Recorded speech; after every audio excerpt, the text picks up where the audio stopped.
Hi guys, welcome back to the channel. Now with Hurricane Melissa passing through the western part of Jamaica, a lot of hotels suffered severe damage. Damage to the point where they have to close. And these are some of the largest hotels in Jamaica. So today we're going to go through an article and we're going to discuss the Royalton hotels. Now Royalton operates hotels in Montego Bay, not Montego Bay, in Negril and Trelawney. And their properties suffered severe damage, so much damage to the point where they had to close them. And they're going to remain closed until the end of 2026. So we're going to go through an article that gives more information on the Royalton hotels. Hurricane Melissa delivered one of the strongest blows Jamaica has faced in recent years, leaving heavy damage across several tourism corridors. Among the major hospitality brands affected was Royalton Hotels and Resorts, which operates some of the island's most popular luxury all-inclusive properties. In the aftermath of the storm, Royalton launched a detailed recovery program focused on safety, restoration, and long-term resilience.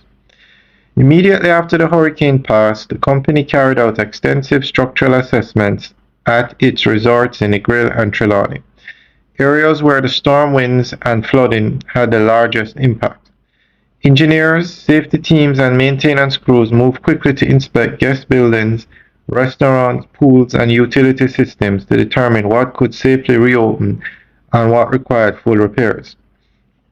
Royalton made it clear that guests and staff safety would guide every decision, even if it meant delaying their original reopening timelines. As damage reports became clearer, Royalton updated the public with new reopening dates.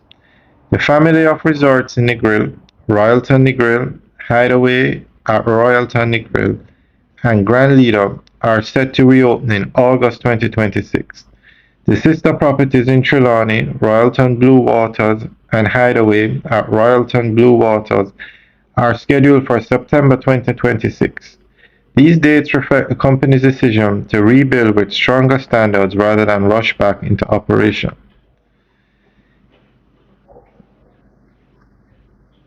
Alright guys, that's the end of the update article.